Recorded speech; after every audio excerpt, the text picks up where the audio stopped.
unwanted roommate. She was here again. The twin-sized mattress sank further as she laid beside me. I could hear her white gown rustling on the sheets, its sheer cloth scratching my back.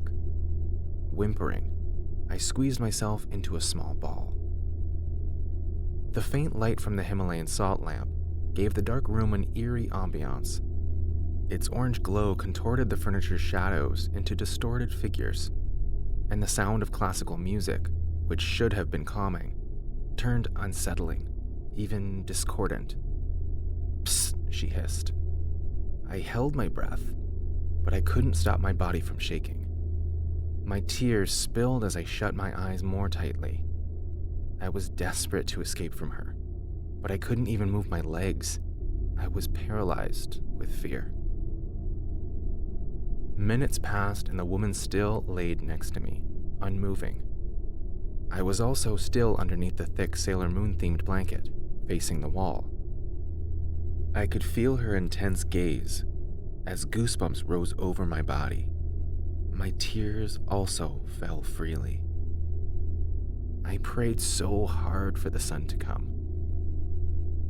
The floors creaked as someone outside the room walked, their heavy steps in sync with my rapidly thumping chest. The footsteps came closer and closer until it stopped in front of my door.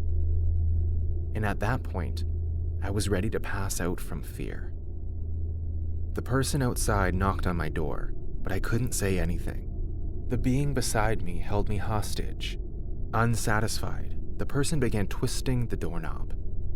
They also thumped on the door aggressively. I started sobbing, my body convulsing. My pink pajamas were heavily drenched in cold sweat. And while the room was cool thanks to the air conditioner, I still felt suffocated. "Rose, you still haven't gone to sleep yet?" My mother's loud voice startled me.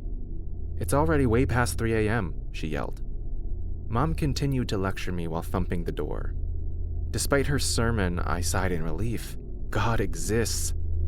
My breathing gradually eased as I kicked off the blanket, now feeling confident to face the unknown entity beside me. However, she was gone. My eyebrows furrowed as I groped the bed desperately, looking for that woman or whatever she was. I was sure that she wasn't a sleep paralysis demon. I was still awake when I first noticed her presence. And besides, ever since we moved into this house, I had always felt a pair of eyes staring at me. "Rose," Mom shouted, breaking my reverie. "Wait," I replied. I clumsily walked on the bed and nearly tripped in the process. My stuffed toys and Pikachu were all over the floor. I bumped into the furniture. My eyesight was bad because of the lack of light. Finally, I opened the door and smiled awkwardly at my mother. "Ma, what is it?" She grimaced at my sight. Ignoring me, she stepped inside and turned the lights on. Then, she quickly scanned the Korean-inspired room. A standee of Levi Ackerman, with his famous frown at the corner, looked like he was looking down on her. "Instead of sleeping, were you doing something else?" Mom interrogated me, looking deadpanned. I turned, confused over what she said. However, realization quickly set in when I remembered that my bedsheet was all wrinkled. I was also drenched in sweat, my hair clinging to my skin, my face reddened. "No," I vehemently denied. "I was only sleeping," I reasoned out. Mother rolled her eyes but said nothing more. She turned to look at my computer. It was still playing classical music, and furrowed her brows. "Why were you playing something like this?" I became confused again. There was nothing wrong with classical music, right? Although the rhythm since earlier was a bit creepy. "I wanted to relax while I sleep," I replied. Still furrowing her brows, Mom looked at me incredulously. "The title is Scary Melancholic Song for 5 hours. How can you relax with this?" I rushed in front of the computer and clumsily put on my glasses. I looked at the video playing on YouTube and Mother was right.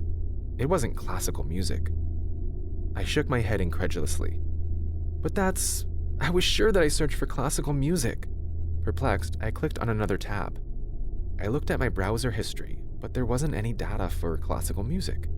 Speechless, I just decided to turn off the computer. "Are you sure you aren't taking any drugs, Rose?" Mother sighed. "Anyway, go to sleep. I woke up because you kept walking around in your room. And stop using your authentic Himalayan salt lamp. This room looks like a gateway to hell. I couldn't even move a finger earlier, so how could I walk around the room? It must have also been that entity, I thought, terrified. She turned around to leave, but I immediately grabbed her hand. Can I sleep in your room tonight, Ma? I said, distraught. Mom was confused for a moment, but she showed me a bright smile. Of course, my little baby. And here I was, feeling lonely because you were already looking so mature and grown up, she said, teasingly. Mother clutched my hand as we exited the room. However, my smile disappeared when I saw a dark figure sitting on the bed, as if staring at us. After waking up, I directly went to the kitchen to have lunch with my mom. It was only 2 of us in this large house. My father works abroad while my brother's company relocated him to another city. Why did you sleep in my room last night? Mother inquired, placing the warm bowl of rice and the freshly roasted vegetables on the table. She removed her apron and washed her hands. I squirmed uncomfortably on my chair. Slowly, my eyes wandered to the door of my room. Mom also followed my gaze. Is there something in your room? She asked, serious. Last night, I muttered, there was someone who laid beside me on the bed. At first, she kind of only stood at the edge. My eyesight was bad, so I thought I was just seeing things. But then, when I faced the wall, she laid beside me. I thought I was going to die, I explained, terror evident on my face. Darling, did you watch a horror movie last night with your friends? Mother asked, feigning concern. I told you that you should stop watching horror movies already. You would always be on edge right after, she continued. I pulled my hair in frustration. Of course, I already assumed that she wouldn't believe me. Any sane person would. No one would believe a person who suddenly comes up to them and says, "Hey, a ghost almost scared me to death last night," right? Mom continued to stare at me, playfully smiling. That's what you get for spending too much time on the phone, she nagged. I only stared at her, frowning, as she finally sat down on the chair. Anyway, this house sure is huge. Your daddy was lucky to buy this house at such a cheap price. It's even right in the middle of the city. Your aunts will be so envious once they see our new house, Mother suddenly continued, her eyes sparkling. My eyes largened as a realization set in. Right. Mom and Dad suddenly bought this house a month ago using their savings. They even happily danced around our previous apartment's living room. Apparently, the former owner practically begged Dad to buy this house. And you didn't ask why? I remembered my brother asking. Mom! I suddenly yelled, startling her. She almost dropped her plate. It was expensive chinaware, in shock. Mother hurriedly checked to see if there were any scratches on the plate, and then she glared at me. Jesus Christ. Rose, you didn't have to yell. I'm right beside you. She began nagging again. And what if I drop this plate? This is older than you and your brother. I bought this when I was single, she continued. Ma, did the previous owner say anything to you and Dad? I cut her off. Mom finally stopped talking about the chinaware. About what? She asked. Well, about why he sold his house, I inquired. She scooped a cup of rice and placed it on my plate, beckoning me to start eating. She also handed me some vegetables and sauce. I muttered my thanks and began my lunch. I think the owner was migrating to Europe, Mother began saying. He works as an accountant there. He just came back here to sell this house, she continued. That's all? I asked, dumbfounded. What, he even showed me the website of where he works. You know, he has a high salary. You should also be an accountant, she said, gesturing a money sign. I didn't say any more. After eating lunch, Mother showered to get ready for her job. She was a government employee. Meanwhile, I stayed in the living room, aimlessly scrolling on social media. I wanted to go to my room, but I didn't have the balls after what happened last night. Rose, I'll be off then. Remember to lock the doors. I love you. Bye, Mom said, wearing her heels. What time will you get off? I asked, still scared. I'm not sure. Maybe around 8 p.m., Mother said. She didn't wait for my reply as she rushed out the door, leaving me alone in this house. My mind immediately conjured the most terrifying scenarios. Butchered bodies of horror movie characters appeared in my brain. Even Jason and Michael Myers popped up, as if saying, Rose, you're next. I felt like I was in a horror movie. I wanted to escape, but the patrolling policeman would only jail me for violating quarantine protocols. Teenagers still weren't allowed to go out. Resigned to my fate, I shed an imaginary tear and closed all the doors in the house instead.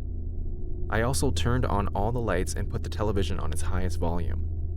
A friend told me that ghosts hated noise, and disregarding the fact that my opponent was an entity that could disappear and appear from nowhere, I took the sharpest kitchen knife and kept it beside me in the living room. I also brought salt with me and even figurines of Jesus Christ. "You think you can scare me?" I bluffed. My body was shaking though. I stayed like that until night fell. To my relief though, nothing happened. I finally let my guard down. I gradually lowered the TV's volume and watched a sitcom to ease my mood. However, the loud buzzing from my phone startled me. The bottle of salt dropped on the floor, breaking the glass and salt spilling everywhere. I groaned. I read the text first before cleaning the mess. It was from Mom. "I'll be staying overtime, sweetie. Make sure the doors are locked," I read out loud. Looking around the large house, I assured myself that nothing would happen unlike last night. Bracing myself, I got up from the couch and went to the utility room to get a dustpan. Psst! My shoulders stiffened as I heard something behind my back. It wasn't the TV. I could clearly hear Sheldon Cooper talking, and as cold sweat began forming on my back, I slowly turned my body. "Thank God," I muttered as I saw lizards near the marble countertop. The lizards probably fought and hissed, I convinced myself. I quickly returned to the living room to clean up the mess. After cleaning, I resumed watching the sitcom. However, I was immediately interrupted by the sounds of heavy footsteps and loud thuds upstairs, in my room. Goosebumps quickly rose all over my body as I put the TV back on its highest volume. I still tried convincing myself that the noises were just my hallucinations. However, in my peripheral vision, a figure dressed in white walked past the kitchen. At that point, fear paralyzed me. I couldn't move my body despite my desperate attempts. I wanted to run outside the house. I didn't care anymore about the police. I felt trapped. The figure walked past the kitchen again as if teasing me. Her white clothes briefly intertwined with the red curtains, and I could only stare, beyond horrified. She was making fun of me. Psst! I heard the sound again. On the TV, Sheldon made a joke and the laugh track played. However, I couldn't laugh at all. I whimpered, tears flowing, as I felt the couch sink.